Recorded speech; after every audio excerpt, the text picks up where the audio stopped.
7,475 pounds, a Hyperlight from XLR 30 HDS, which I'm guessing means they want you to think it's a 30-foot trailer, even though it's longer. It's a member of the Hyperlight series and has a DS double slide. Here at Haylet RV of Coldwater, Michigan, about a 10-foot enclosed private garage toy hauler here. It's kind of a, if you want a, like a fifth wheel toy hauler floor plan, but you don't want to give up the bed of your truck, that's kind of what this thing's for.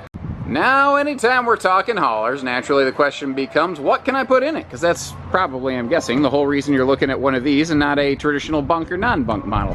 In this case, eyeballing it, but I got a pretty good eye for this after a lot of years doing this. It looks like it has a 10-foot enclosed garage. It does have a Happy Jack power lift system. It does not include that extra overhead bed, though. Instead, what you have are these dual rollover, seating, sleeping sofas right here.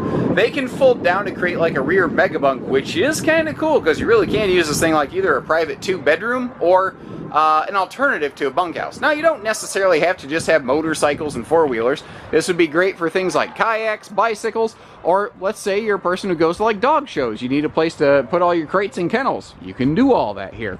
Now, you'll notice the D-ring tie-downs, heavy duty, anchored right into the chassis of this thing. I like how they're recessed and out of the way, too.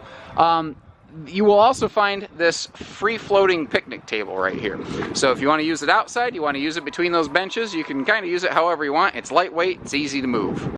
Now, at first glance, you step in here, it looks sharp, it looks rich, everything's got a nice luster to it.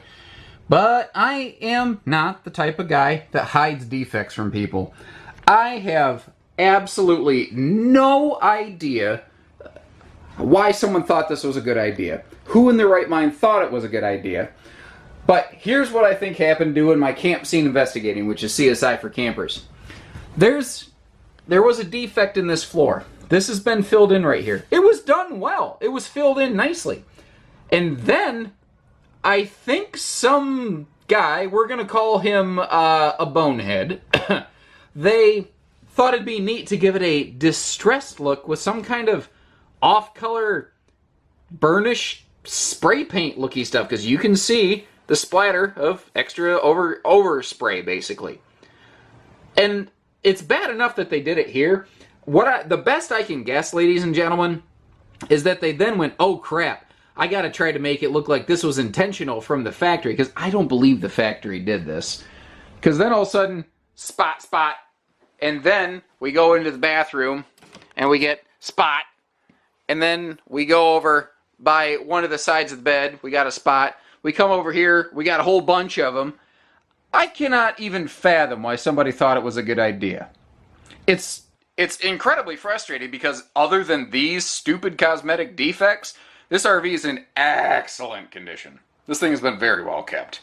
The guy, sadly, the previous owner just simply thought it was sold to him as a distressed look, and you know, he didn't know any better. You can't fault that guy. That's part of the reason sadly, people don't trust a salesman when they hear that someone's in sales, because there's too many of them out there that will lie their pants off just to get a deal put together. I'm proud to know that that's not the kind of place I work at. Obviously, we go out of our way to not be that kind of place. So if you're okay with, or you like the distressed look of this flooring, it's the only thing that stands out as not good to me in this RV. Everything else is in good shape. We got the opposing slides giving us great living space, and they did a good job of giving us back kitchen space that would have otherwise been lost. Like, we got this extra tall floor-to-ceiling corner pantry over here, extra cabinet space overhead. Simple entertainment system, like that's more of like a car stereo style entertainment unit below the cabinet there. But I do like the position of the microwave. I like that it's not way up too high. A lot of things do that. That is a 6 cubic foot fridge freezer, by the way. And I do like the extra drawers down here. As compared to a lot of RVs will have an oven below the stove, I like that they didn't go that route. And some of the things here are going to be confusing for some folks. And that's one of the hiccups with XLR. They're a fine brand. I'm not knocking them just because we don't have them here. It's just an observation.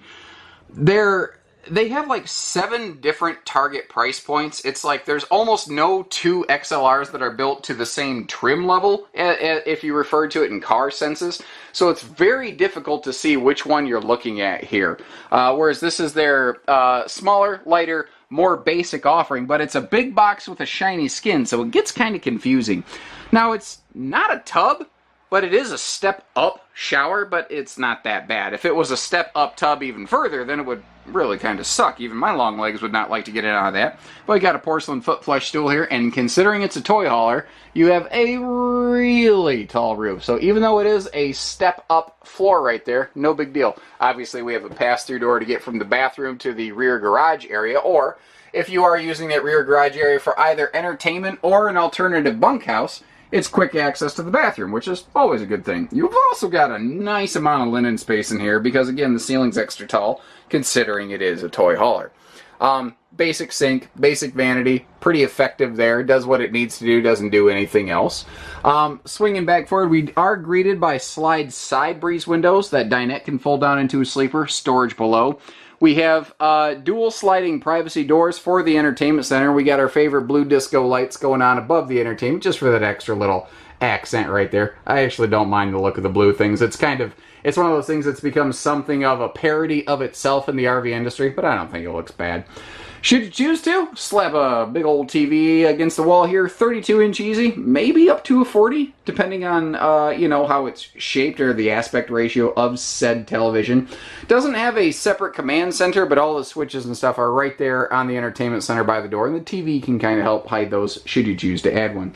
Now, up here, let me go around this side, I'm sorry. Up here in the bedroom, it's, to keep this thing as towable as possible, because travel trailer toy haulers with private garages and slides very quickly get long and heavy. They did have to squish this bedroom down as much as possible, so the bed does come up right against the wall here, although I do like how we do have switches for the overhead lights here in the bedroom, and obviously TV hookups. The breeze window here, right there, that big tall breeze window, is an absolute godsend. And again, just to kind of confuse you, we've got hidden hinge cabinetry in this, but like T-molded countertops. It's just a really weird trim level that they have here, but there's nothing wrong with it. It's got a good look to it.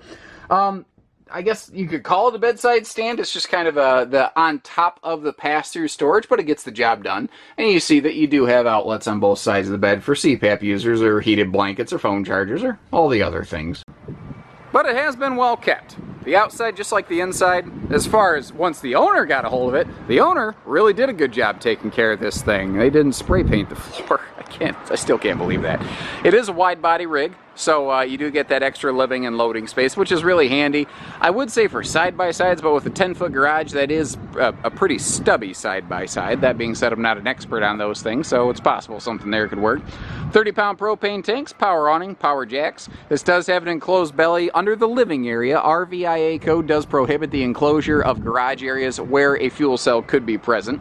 And this one does have a fuel cell because it is generator ready. That's the little housing here. And that's also the reason it doesn't have a full pass-through, but it does have a big compartment on the other side. So should you choose to slap in a little generator here to get you off-grid ready, you can. Otherwise, it's just very handy for totes and cables and cords and everything else. The slide sides here are a seal gripping, rough textured slide wall so that those wiper seals get properly wiped in or out. And you got a lot of money in the garage of this thing, presumably, which is nice that the XLR people understood that, and they did put a nice Equiflex kind of fifth wheel grade suspension on this to help that thing not bounce and jounce around quite so hard in transit. It is also a nice touch on the design team that they did include a sewer hose caddy right behind those tires so that you actually can keep your sewer stuff separate from your freshwater stuff.